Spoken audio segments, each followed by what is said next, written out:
Okay, once I recall something, I'm gonna add it to the story. Um, but back when I was like 8 years old, remember how I used to say like I was a wild child. Um, when I was 8 years old, they prescribed me Adderall XR 20 milligrams, and it really did help. Like in school, like it helped me pay attention, like keep calm, like keep my legs in place. Um, instead of what I used to do. I was crazy in school. I have I had 173 detentions in my 4 years at St. Peter's High School. So like I was always in trouble. Always having to stay after school, and that prevented me from continuing with sports because the sports were always right after school, and if you left detention to go to them, like they would call down, and then you would get an extra 2 days of detention. So it wasn't even worth it. But at that point, like I wasn't really motivated to do anything, like like sports or physically, and But yeah, so when I went down in November 1st, November 2nd, and then you've heard the whole story. But they were all praying for me. Everybody was praying all around the world. People. My cousins were in Australia, Ireland, England. I know people everywhere. Saint Kitts.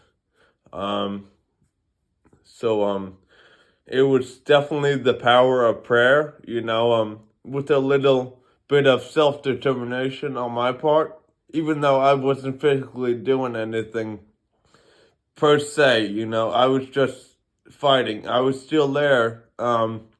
My godfather's girlfriend, she would tickle my feet like while I was in the bed in the coma, and I still have the reaction because I hate to be tickled, like I hate it more than anything. So my feet would always jerk back like when she tickled me, and they knew like I was gonna be okay. Like in a sense, like not as good as I am today, or not as um but yeah. So my godfather was playing "Wish You Were Here" by Pink Floyd, and that was the first song. Like I started mouthing the words. They were like, "He's gonna be brain dead." They were saying all of this stuff to my friends and family. They were saying I'm gonna be a vegetable in a nursing home, and all stuff like that, like real crazy stuff. And then like when I woke up, I couldn't see a thing. I swear to God, I couldn't see anything. Everything was all black, and I was so confused. Like why can't I see anything? So we went to the ophthalmologist in North Hospital, because is where I woke up. They kept me on so much chemicals at South Hospital to keep me down because I was violent. I was ripping tubes out of everywhere.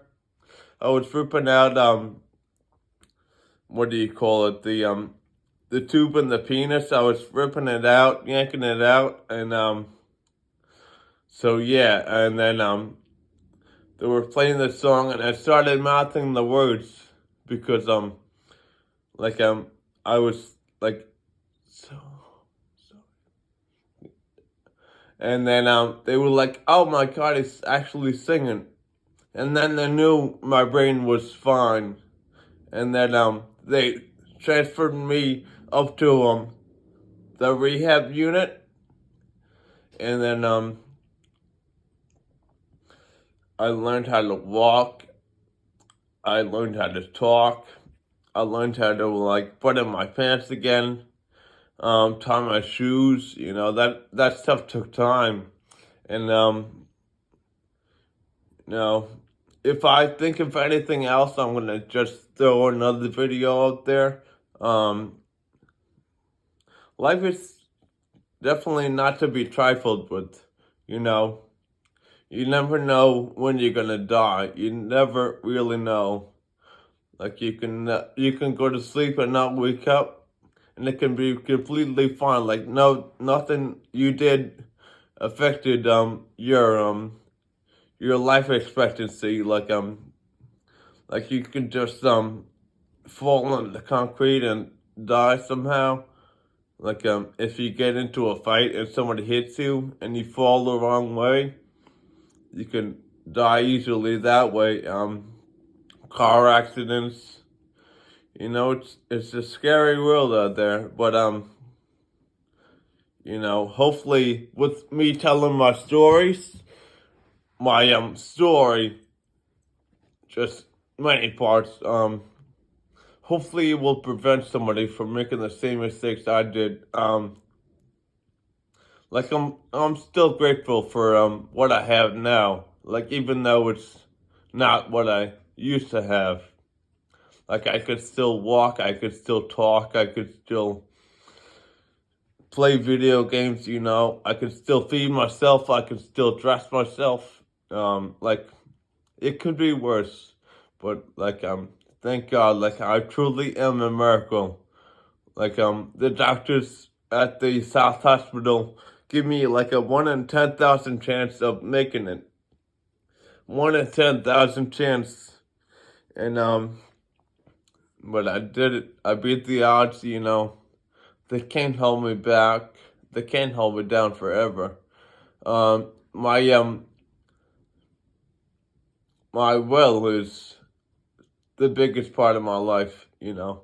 My determination, my my motivation, my dedication to helping others, you know, it's been really cool, you know. I've been at jiu-jitsu, like I help all the younger kids, and you know I enjoy that, you know. Like it's something to do. Like it's not just for me. Like oh I'll help you, you know. Like oh I'm at this belt. Let me show you what you got to do for that belt, and stuff like that. And yeah. So that's all for now. If I think of anything, I'll post it later on. Thank you guys. I'll see you soon.